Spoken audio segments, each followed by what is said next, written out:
Welcome to this explainer.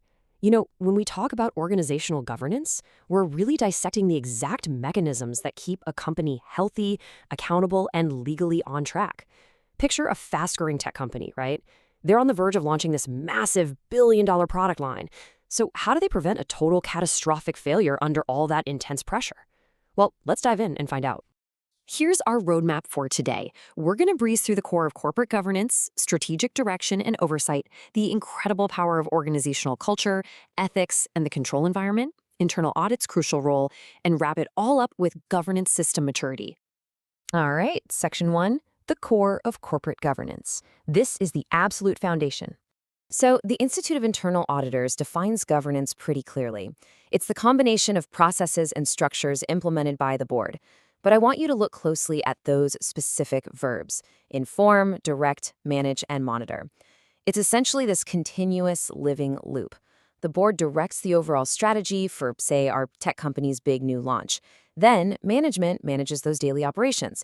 And finally, specific mechanisms are put in place to monitor the results and inform the board if things start going off the rails. You can really think of governance as a central nervous system. There's a very clear hierarchy of accountability here.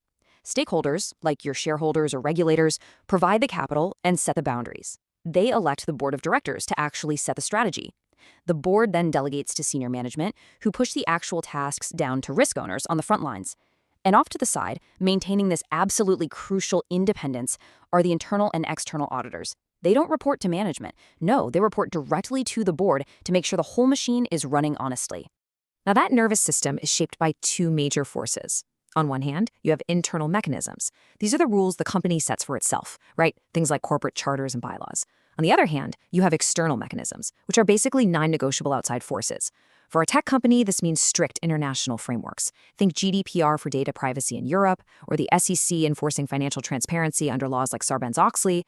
Governance is literally this constant tightrope walk between internal ambition and external law. Moving on to Section 2, strategic direction and oversight. Basically, governance splits into these two major halves in the boardroom. Strategic direction is your what and your where. It determines the business model, the objectives, and crucially, the risk appetite. That's exactly how much risk the company is willing to swallow in pursuit of value. Oversight, on the other hand, is the how are we doing part. To translate this to the real world, strategic direction is the board deciding, hey, let's launch our software in Europe, accepting a pretty high risk appetite for currency fluctuations. Oversight is that same board demanding quarterly audits to ensure the European branch isn't violating those strict external regulatory laws we just talked about. The board of directors carries the absolute ultimate weight of responsibility here. They act as the brain of the organization. They're selecting officers, structuring debt versus equity, adding bylaws, initiating mergers, and setting management compensation. Because they hold all this power, it is absolutely critical that the board is mostly comprised of independent, outside directors. You really need people who don't rely on the CEO for their paycheck. I mean, history's just littered with corporate collapses, Enron being a classic example, where complacent, insider-heavy boards completely failed to challenge management's dangerous choices. Managing all those decisions and risks involves a very strict downward flow. First, the board's risk committee identifies the overarching key risks. Next, senior management takes those threats and determines the tactical strategy, where and how specific risks will be managed. And finally, step 3, the risk owners take over. If our tech company faces a massive cybersecurity threat, the board flags it, senior management buys the enterprise firewall, but the IT managers, the actual risk owners, are the ones actively evaluating those day-to-day risk management activities and patching the servers. All right, Section 3, the power of organizational culture.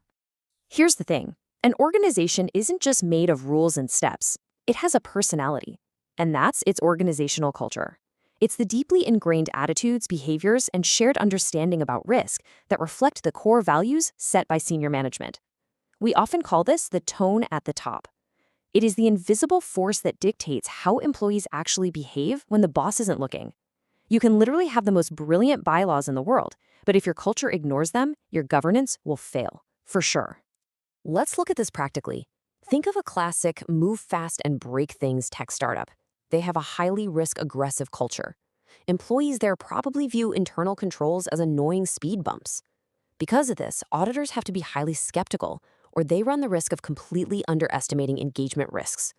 Now contrast that with a heavily regulated regional bank. They have a risk-averse culture. They worship internal control. Over there, auditors might actually overestimate engagement risks. So culture directly dictates the strength of your entire control environment. Section 4. Ethics and the control environment. So how do you actually measure something as invisible as an ethical climate? Well, internal auditors use a specific toolkit of hard controls. They don't just walk around asking if people are good, they look for hard proof. Is there a formal code of conduct? Are leaders actively demonstrating ethical behavior? Are regular background checks happening? And most importantly, is there a system for confidential reporting of alleged misconduct? Here's a crazy fact for you. Occupational fraud studies consistently show that over 40% of all frauds are caught purely by employee tips. 40%. If these concrete mechanisms, like a whistleblower hotline, aren't in place, your ethical climate is a huge liability. Which brings us to Section 5, Internal Audit's Crucial Role. Think of internal audit as the corporate immune system. At the head of this function is the Chief Audit Executive, or the CAE. The CAE acts as the chief diagnostician. They plan strategically by completely understanding the organization's governance and risk processes. They're reviewing board minutes, analyzing strategic decisions, and interviewing key players to verify if the governance safeguards actually protect the company from real-world harm, or if they're just, window dressing. Because of their unique position, internal auditors have some very specific governance roles. They assess and enhance governance practices, monitor compliance with the corporate code, and support organization-wide risk assessments. But here's the real kicker. To remain truly objective, they rely on dual reporting lines. Administratively, they might report to the CEO just for day-to-day operations, but functionally, they report directly to the board of directors. This gives them the power to evaluate the entire framework without fear of retaliation. When they find a severe control weakness, they communicate those significant audit issues straight to the board, making sure absolutely nothing is swept under the rug by management. Finally, Section 6, Governance System Maturity. Let's talk about how all of this evolves. Governance is definitely not a static achievement. It's a continuous evolution. In a less mature system, internal audit is pretty reactive. The emphasis is simply on compliance with policies and laws, basically addressing basic organizational risks, just to keep the lights on and avoid hefty fines. But as the system matures, something awesome happens. Internal audit beautifully evolves into more of a consulting role. It shifts from just checking boxes to actively optimizing organizational structure and practices. It audits to add real, tangible value to the entire business model. Which leaves us with a critical question for you to think about regarding the systems you operate within today. Does your organization simply follow the rules to survive, essentially playing not to lose, or does its mature governance structure empower internal audit to actively optimize performance and add value to every single strategic decision? It really is the difference between just surviving and structuring your organization to actively win. Thanks for joining me on this explainer. Keep questioning the systems around you.